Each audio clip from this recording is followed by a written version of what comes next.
Hello, and welcome to our session today in workplace professionalism. This is part of developing a professional work environment. A professional work environment is one where everyone learn how to demonstrate respect, integrity, accountability, and responsibility, a clear communication on teamwork and what that means. But how do we achieve it when people are difficult? What do we do in the case that we're dealing with difficult people? Well, let me tell you, when people face difficulty, we must understand that people are different. Yes, and we talk about dealing with a person that's different. It could be a proactive approach. That's what we want to talk about. That may be challenging. It may be challenging when you're dealing with people that have different personality, different backgrounds. It's just a combination of things that are not the same. So, what happens when you're faced with people who are difficult, you have unstable situations and it creates a higher stress level. It's tense relationships. You just can't see a spot or a situation or relationship that can be manageable because you're dealing with a personality that may be rude, aggressive, backstabbing, negative. All of this creates critical emotions within you. It's a mental strain, it can be burnout and frustration. But let's look at some of the early warning signs that you have a situation of this nature. You have behavior changes, and that behavior could be in you.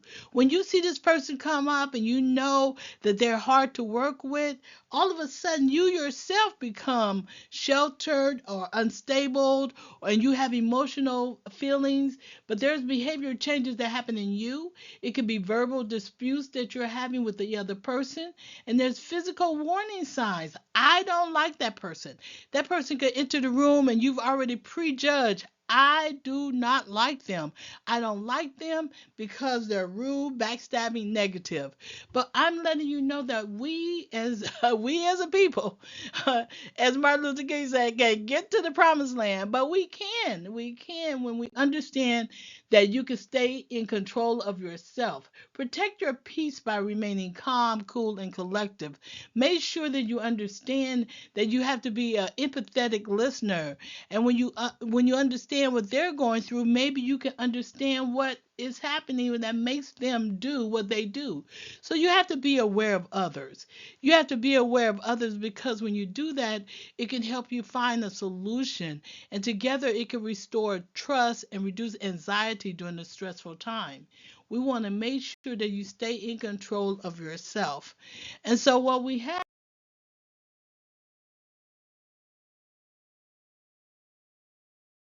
is a goal. Our goal is to do not control other people because they're not like you. Do not control other people. That's not our primary goal. Our primary goal is to escalate the crisis, to de-escalate the situation that you're feeling and how you feel, your emotional stability. Focus on your own behavior. Wusa, how can I stay calm?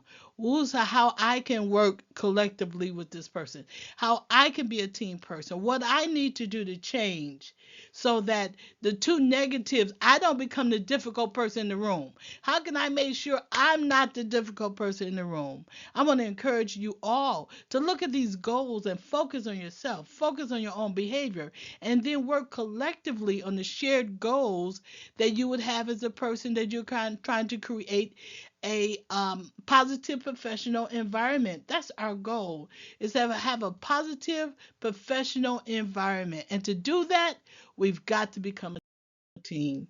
And so let's navigate between the challenges that we're faced with. We have to be patient. Handling difficult colleagues requires patience, respectful communication, meaningful relationship. Remain professional under pressure. Don't go off when they go off. In other words, you remain silent and you try to remain professional under all circumstances. That's the part you play. Be patient. And shared goals, finding common ground when you have open communication with the person, it could foster positive and mutual respect. All of a sudden, the same person you really didn't like, all of a sudden now you appreciate because now you understand. You have patience and shared goals. So in a work environment, you have to have positivity. You can't have negativity. You can't bring that into the workforce. You have to focus on integrity, focus on having healthy boundaries and things of that nature. And then you can create a professional work environment, teamwork and respect. That's what you need to do. You need to have respect for your other team members and not devalue them or their efforts. Have clear boundaries and work towards having a safe environment, encouraging teamwork and not to personalize it. So in creating a professional environment, we need the keys to success. Our keys to success could be as small as you changing who you are and what you bring into that professional environment. So I want you to take this thought pattern with you today, and that is that the Bible tells us to love thy neighbor as thyself. So, are you showing love in that relationship? Are you showing patience in that relationship? Do you understand that God may have something really great for you to do, but you need to change your attitude, what part you play? 1 plus 1 equals 2. If you change any part of that equation, you will change the sum of the numbers. So 1 plus 1 equals 2, but if you become a 3, 1 plus 3 equals 4. It no longer equals 2. So I'm asking you to create a professional work environment by first changing who you are and accepting those things that you cannot change and change those things that you can, because God uses ordinary people to do extraordinary things. And I just know that when you make a change in your life, you can make a difference in our society. If you have any questions, I'm Dr. Simmons, and you can email me at fnotraining@gmail.com. I would love to hear from you. And if you want to call me, you can call me at the number 213-723-0777. Thank you for letting me be of service, and just have a blessed and wonderful day.